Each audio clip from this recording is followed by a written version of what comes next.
Dulu awalnya hanya 5 ekor domba sih mas. Kunci dari kambing sehat, nyaman, lingkungan bersih dan pakan. Kalau lembab banyak penyakit mas, gatel, kutu, terus gudik. Saya pengen membuktikan bahwa peternakan itu tidak bisa dipandang sebelah mata. Sebenarnya itu mencari rezeki itu sangat mudah. Sekitar 2 bulanan itu omset kita sampai 500 sampai 700 juta. Nama saya Mila Arlinda, biasa dipanggil Mbak Mila. Saya selaku owner atau pemilik dari kerabat ternak Tuban yang sekarang berada di Desa Kebun Agung, Kecamatan Rengel, Kabupaten Tuban. Dan alhamdulillah sekarang kita sudah punya 3 farm, 3 kandang kerabat ternak 1, 2, dan 3.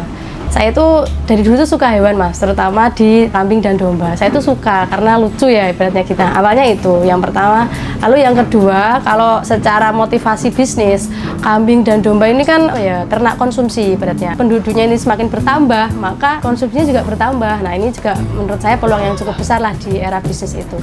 Sebenarnya kalau motivasi ya 2 itu saja mas. Latar belakang pendidikan saya itu lulusan sarjana peternakan mas dari Universitas Gadjah Mada Yogyakarta. Nah, kenapa sih? Pasti banyak yang bertanya, kenapa sih Mbak kok milih fakultas peternakan gitu ya? Dulu pemikiran saya cuma sederhana sih mas, saya kan perempuan, saya nantinya akan menjadi ibu rumah tangga.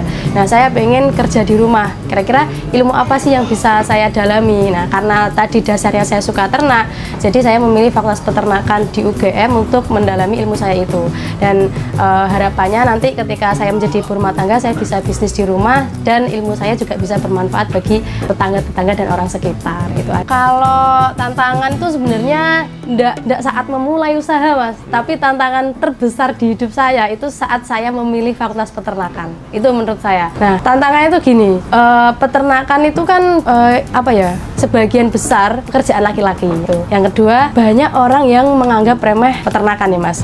Mosok peternak wae iso sugih, ibaratnya begitu. Banyak banget yang memandang sebelah mata lah kait peternakan. Jangankan kok masyarakat mas, bahkan orang tua saya sendiri itu meragukan bidang saya, bidang peternakan.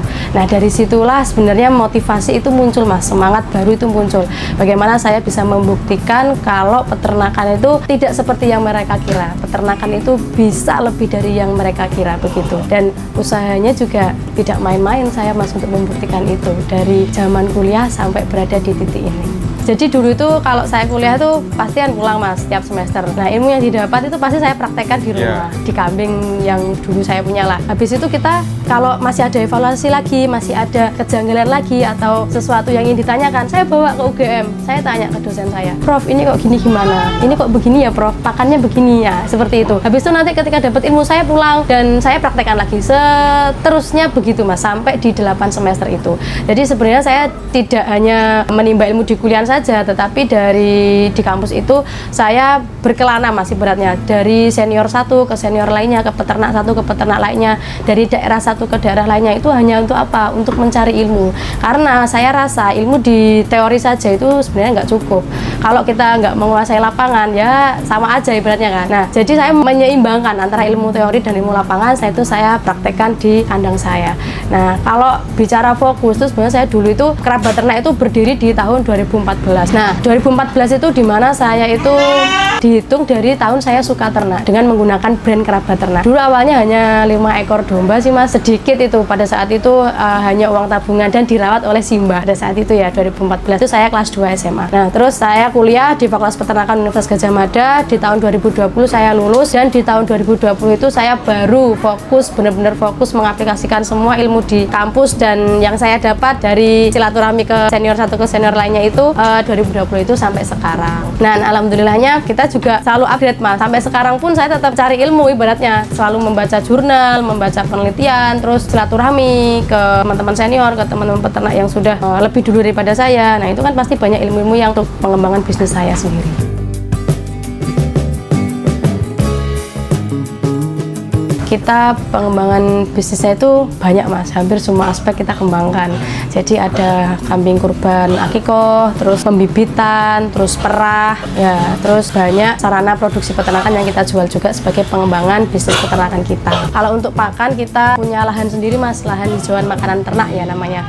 Kita punya lahan HMT sekitar luasnya itu 1,5 hektar itu untuk mensuplai kebutuhan hijauan. Tapi ya kita tetap menggunakan pakan-pakan penguat atau pakan-pakan tambahan. Contohnya namanya ampas tahu. Karena kita juga ini Mas deket sama pabrik tahu kan di sini. Jadi kita membeli ampas tahu sebagai pakan tambahan, dan ada contohnya kangkung kering itu juga kita pakai itu. Jadi nggak hanya hijauan aja, tapi tetap ada pakan penguat untuk memaksimalkan produksi yang ada.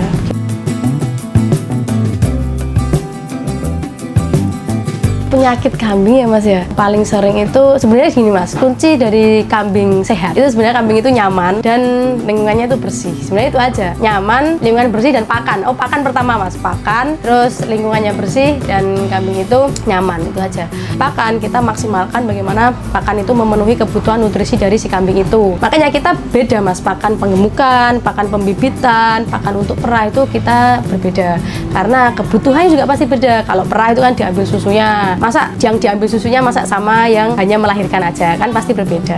Jadi kita memaksimalkan di pakan itu untuk memenuhi nutrisi dari kambing itu. Lalu yang kedua di kebersihan dan kenyamanan ternak. Saya membuat kandang sebagus ini juga ada alasannya gitu loh Mas. Ada alasannya juga, bukan pengen mewah gitu enggak, tapi ada alasan. Ya pertama menciptakan kenyamanan bagi si ternak, menciptakan kandang yang bersih. Kalau kita aja nyaman di kandang, apalagi ternaknya. Nah kalau ternak itu nyaman, sudah pasti bahagia, produksinya juga maksimal, dan akan membawa rezeki bagi kita juga. Penyakit yang sering ya mungkin itu ya karena pilek, terus diare, terus mata, itu sudah biasa lah ibaratnya gitu. Itu karena perubahan cuaca, biasanya dari kemarau ke penghujan atau penghujan ke kemarau itu biasanya sering terjadi. Nah kalau untuk pengobatan yang luar, kontrol kesehatan itu masih saya pegang sendiri.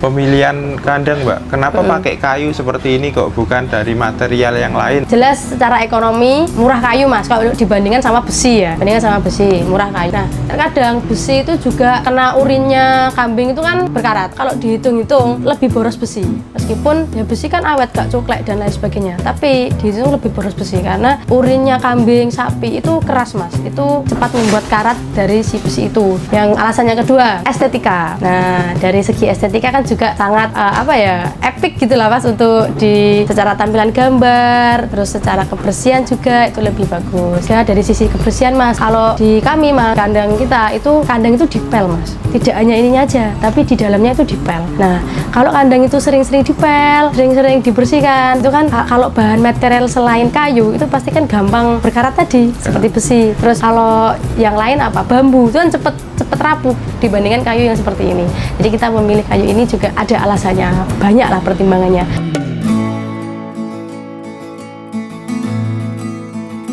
Pembersihannya berapa kali Mbak metodenya? Kalau untuk kontes, kita ada ternak kontes juga Mas di sini. Untuk kontes itu 3 hari sekali. Jadi ketika dia mandinya itu 3 hari sekali, kandangnya juga harus dipel dan harus bersih. Kalau yang lain-lain kayak kandang yang kambing-kambing yang perah sama pembibitan itu paling 1 minggu sekali mandinya dan dibersihkan kandangnya 1 minggu sekali. Mandinya itu di luar kandang apa di dalam kandang? Di luar di luar kandang. Kayak kalau orang dulu mungkin guyangnya kan di atas ya, di dalamnya gitu diguyang gitu. Nah kalau bawahnya itu kan sudah pasti ada kotoran tuh Mas. Nah kalau kena air kan ngecembong ya, kayak bahasa Tuban ngecembong, dan pasti akan berbau. Nah makanya itu kita mandikan ya di luar. Kalau kambing dimandikan di kandang itu kan pasti kan nggak dicencang di luar. Nah kan pasti keringnya kan juga nggak maksimal. Itu juga bisa membuat kambing itu lembab. Kalau lembab banyak penyakit Mas, gatel, kutu, terus gudik. Nah kayak gitu, jamur itu akan muncul ketika kambing itu dimandikan posisinya sudah masuk kandang dalam keadaan lembab dan tidak kering. Makanya kita selalu memilih mandikan kambing di luar kandang, dikeringkan dengan sinar matahari. Kalaupun itu mendung, kita pakai blower. Harus kambing masuk kandang itu harus dipastikan kering. Karena kalau satu sudah gudik, satu sudah gatel, semua ini akan gatel. Oh, langsung penyebarannya semua. Sangat cepat. Berarti untuk kayunya juga harus dijaga tetap kering, Mbak? Kayunya tetap kering, Mas. Jadi sebelum kambing itu masuk, karena tadi dipel, harus dikeringkan dulu. Biasanya kita dibakar malahan. Pakai kalau untuk membakar lulang itu loh, Mas, membakar kulit. Nah, kita ada alatnya, itu biasanya kita bakar. Fungsinya apa, Mbak? Yora gaya-gayaan, Mas. Fungsinya itu biar kayu itu kering maksimal. Nah, kalau kayu itu lembab, kena kambing yang tadi sudah kering, malah jadi nanti kambingnya lembab, itu akan mengundang kutu biasanya. Nah, kayunya juga berbeda, Mas. Jadi kalau untuk dinding kayak gini ini tuh jati. Nah, terus kalau Ini sebenarnya kayunya bebas ya Mas. Kalau depan sana kayu Kalimantan. Terus kalau yang ini jati. Terus kalau bawah itu juga nggak boleh sama karena kayunya khusus. Kalau yang bagian geladak itu kayunya kayu waru. Nah, kenapa kayu waru? Kayu waru itu putih Mas. Kalau kena bulu kambing itu lebih bersih dia nggak menimbulkan bercak-bercak kuning ataupun merah. Kalau pakai kayu, apalagi kayu mahoni, itu nanti akan nempel di bulunya. Nah, jadinya kan nggak cantik. Kalau pakai kayu jati, nanti akan licin. Jadi pemilihan kayu itu juga cukup penting.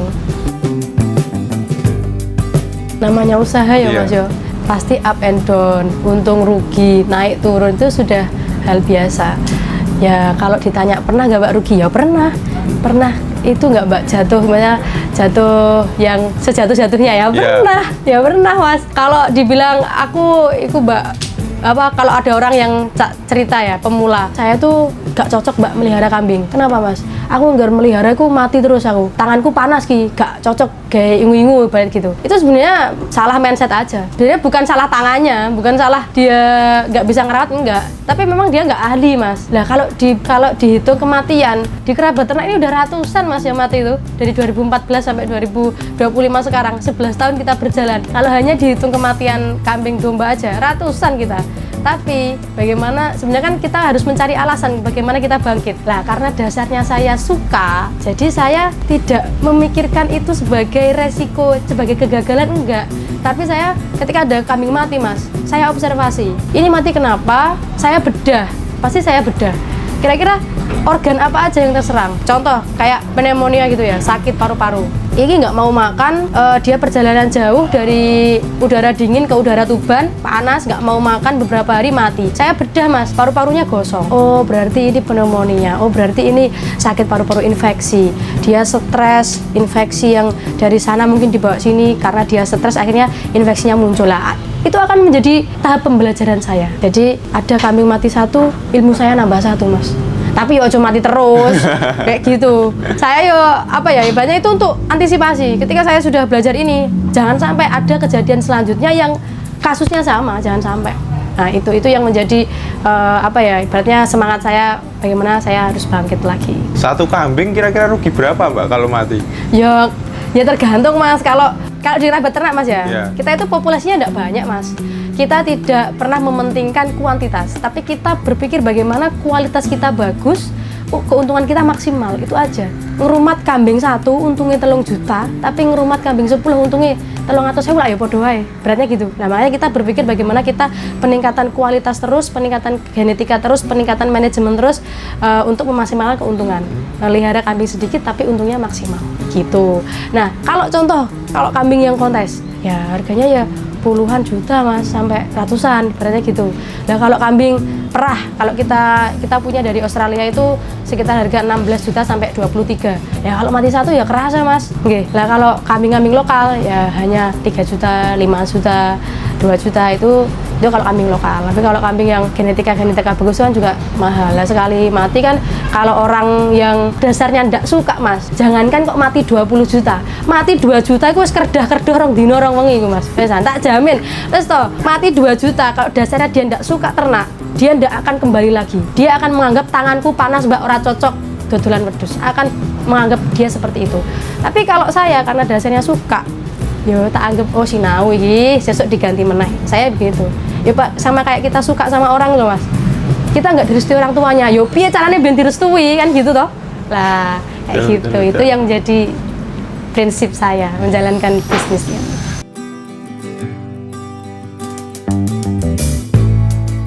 Berbicara keuntungan ya di umur sekarang yang saya merasa saya masih muda ya Mas. Ya itu ya sudah cukup lah, sudah lumayan lah Mas itu.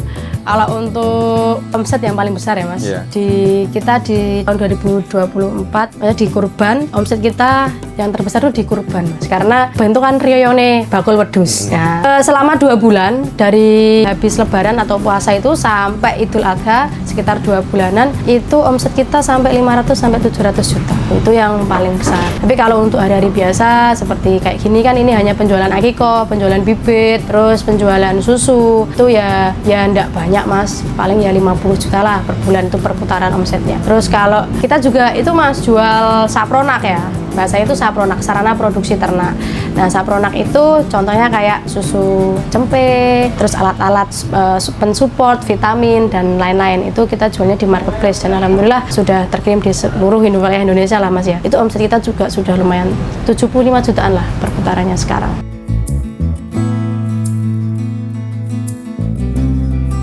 Kalau kita berbicara paling laku ya jenis kambing kurban dan akikoh karena dia penyumbang pasar terbesar ibaratnya di sini. Nah kalau kambing kontes Mas, kalau kita berbicara kambing kontes atau genetika yang bagus kayak genetika yang perah itu, yang beli itu kan orang-orang yang paham Mas. Itu kan fungsinya juga nggak akan disembelih, tapi kan digunakan untuk upgrading di kandangnya mereka lagi. Indukan ya? Iya, buat indukan atau buat pejantan, biasanya begitu.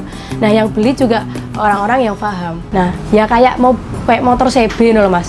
Lah sing beli lah sing dunung CB, sing paham CB. Kalau orang pahamnya cuman Honda Beat ayo ora beli CB toh. Nah, sama kayak itu. Tapi kalau berbicara omset atau uangnya besar, ya besar kambing kontes, kambing perah itu besar uangnya Mas. Cuman kalau berbicara apa Mbak yang paling laku di pasaran? Kalau di Tuban, Bojonegoro dan Lamongan ini ya kambing sembelih atau kambing konsumsi kayak gitu. Tips untuk memilih indukan ya, pilih indukan yang pertama kita lihat secara visual fisik. Visual fisik itu dari tampak posturnya itu kalau bisa, kalau pejantannya jenengan itu besar ya sesuaikan, betinanya juga harus besar karena nanti kalau betinanya kecil, cilik Mbak api, nah tapi pejantannya sama gede, ayo nanti ketika itu kawin anaknya nanti yang susah keluar. Nah kalau susah keluar tuh kemungkinan nanti juga namanya tuh kalau di peternakan tuh distokia ya Mas, atau kesulitan melahirkan. Nah itu juga fatal, nanti bisa kematian induk dan anak juga. Makanya dari fisik itu penting. Terus kedua itu kalau saya di puting ya, putingnya itu harus normal lah Mas, jangan, soalnya ada tipe-tipe puting yang tidak bisa tumbuh, jadi putingnya itu kecil. Nah nanti ketika dia melahirkan ya ketika dia beranak itu nanti kan akan kesusahan anaknya itu. Terus yang ketiga, pilihlah yang tidak cacat karena cacat itu bisa menurun anaknya. Makanya pilih yang sehat secara fisik. Kalau jenengan beli di peternak, lihatlah rekordinya, lihatlah catatannya. Pernah sakit apa aja, anaknya siapa, darahnya siapa, itu. Harus indukan yang dari kontes-kontes apa bisa bebas dari mana aja? Tergantung tujuan sih Mas. Kalau saya tujuannya ke tujuan perah ya saya harus memilih indukan yang perah juga. Kalaupun saya harus kalaupun saya pengen menyilangkan genetika impor dan lokal, ya harus mencari genetika lokal yang fisiknya bagus, yang besar, biar memperbaiki anaknya gitu. Kalau tujuannya jenengan kontes, ya sebenarnya nggak harus beli indukan kontes, tapi belilah indukan yang menutupi kekurangan jantanin jenengan. Kalau misalkan jantan saya itu kupingnya kurang Mbak, ya wes beli indukan yang telinganya bagus gitu. Kami itu sudah berdiri 2014 ya Mas. Tapi kita show up di media atau kita terjun ke media sosial itu 2023, baru 2 tahun. Nah, sebenarnya apa yang mendorong saya sampai ke media sosial itu dari hati Mas. Banyak peternak, apalagi peternak pemula yang main ke sini, itu bukannya membawa jajan, tapi malah membawa masalah. Mbak, kambing saya itu loh nggak mau kawin. Mbak, kambing saya itu loh majer. Kambing saya itu loh kok jaluk kawin terus. Nah, itu pasti membawa masalah ke sini tuh. Nah, itulah yang mendorong saya kenapa saya harus show up ke media, harus membuat media sosial yang berisi edukasi. Tujuan saya itu Mas, untuk mengedukasi para peternak, terutama peternak pemula, biar mereka tahu manajemen yang bagus bagaimana, manajemen perawatan yang bagus bagaimana, terus baik itu secara ilmu teori dan ilmu lapangan atau pengalaman yang saya punya. Saya sharingnya semua. Saya tidak ada istilah rahasia perusahaan, itu tidak ada di media sosial. Semua saya up. Bagaimana penyembuhan ini, penyembuhan itu, manajemen yang bagus saya up, biar tidak ada korban-korban yang merasa bahwa dia tidak cocok di peternakan, bahwa peternakan itu loh menyenangkan, itu mau tak bangun. Peternakan itu loh asik kalau kita beternak dengan ilmu, meminimalisir kerugian, itu loh asik begitu. Nah kalau ada orang yang datang satu kan berarti saya kan hanya berbicara dengan jenengan saja, hanya sharing ilmu jenengan saja. Nah saya harus berulang-ulang sharing ilmu itu kalau ada orang-orang yang punya kasus yang sama yang datang ke sini. Tapi kalau saya melalui media sosial, saya bisa share satu konten untuk seluruh Indonesia, berarti gitu. Bahkan dari Sumatera saja bisa menjangkau itu, tidak harus datang ke Tuban. Itu tujuan saya. Berarti kalau secara berdampak ya menurut saya itu sangat berdampak. Sebenarnya luar biasa. Yang pernah datang ke sini secara langsung itu dari mana aja, Mbak? Banyak, Mungkin paling Mas. paling jauh. Banyak. Kalau paling jauh dari Jakarta kemarin ada di Jakarta ke sini. Keluhannya sama. Mbak, kok wedhusku kok mesti problem terus, Mbak? Gak gelem mangan, gak gelem lemu. Ya apa iki, Mbak? Hampir semua peternak itu yang datang ke sini tuh masalah itu hampir sama, Mas. Mesti manajemen. Nah, kenapa? Karena mereka itu ya oke lah dasarnya suka ternak, suka kambing gitu. Tapi mereka hanya melihat untungnya saja. Mereka hanya melihat rupiahnya saja. Kalau di konten-konten, Mas, kalau jenengan lihat konten saya mesti enak sama Mbak Mila lo sugih ngono, pedusnya api-api, terus kandangnya bagus. Sebenarnya kan tidak seperti itu gitu loh. Sebenarnya kan bagaimana kita manajemen kita yang harus ditata agar hasilnya juga maksimal. Kalau jenengan lihat di konten-konten ada kambing yang laku seharga Pajero, seharga Innova. Itu jangan dilihat Innovanya aja, tapi dilihat bagaimana dia merawat dari kecil sampai menjadi Innova itu bagaimana. Itu sulit, itu perjalanan yang sangat panjang, Mas. Nah, itu yang pemula nggak tahu. Pemula tuh hanya lihat aku tak dodol wedhus, tak ngingu wedhus kontes, ben diceluk bos muda, ben ning ngene kontesan peduk Mbak Mila, ibaratnya begitu loh.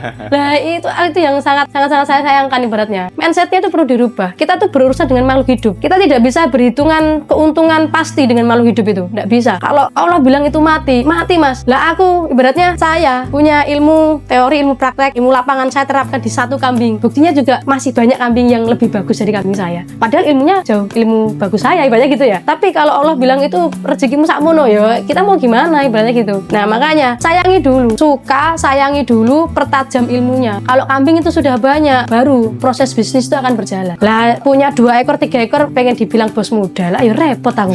Kayak gitu loh.